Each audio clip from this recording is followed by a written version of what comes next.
Cool. This was about some soup I had, lentil, bean and barley soup, and it struck me that lentil, bean and barley sounded like three people who would have formed a prog rock band in the 60s.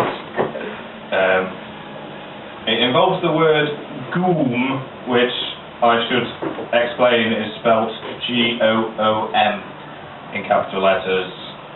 Hopefully that will make sense if you're a fan of synthesizer brands when we get there.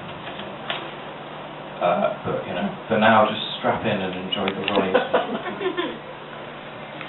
It's called Today's Lunch, May 21st. Lentil, bean and barley together make a soup. They also sound quite like the founders of a 60s folk rock group.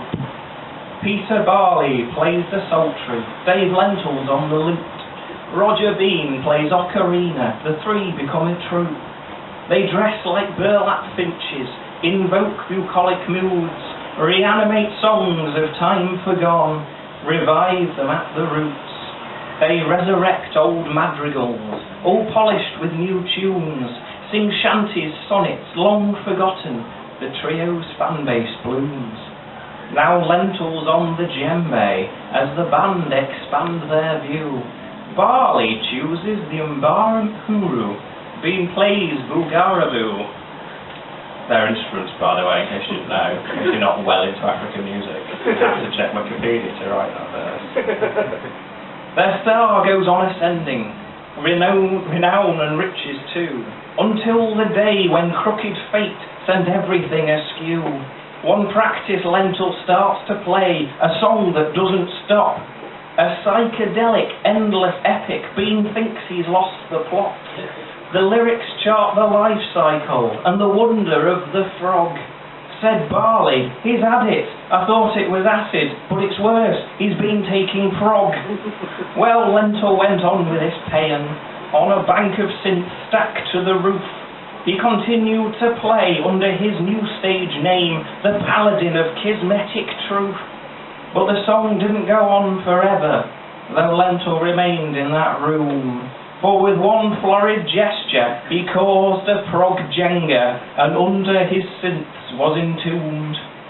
Barley and Bean went on grieving, as Lentil's remains were exhumed. The cause of his plight was quite black and white. Across his head stamped the word goom. After a respectable hiatus, the other two searched for recruits to rekindle the grandeur of their best-selling albums and put all their children through school. But while the new flautist had talent and the other played killer bassoon, the fans didn't sign up to see the new lineup. Said Barley, I know what to do.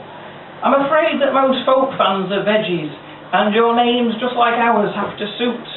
Whilst you, with a nod to his bandmates, have got noms in dire need of some plume. And so the good-willing bassoonist had his name changed to Lejeune. He said, if I'm honest, I've always felt sausage was a surname that could be improved. The same process was undertaken by Christopher Gammon on flute. He was now furnished with Christopher Turnip, and the band renamed Vegetable Stew.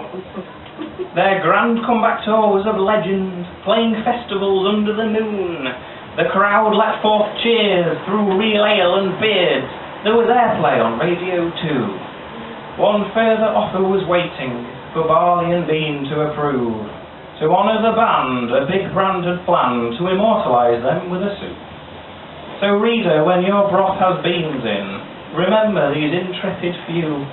You may feel their music is yesterday's news, but it still has a pulse, and that pulse is in you.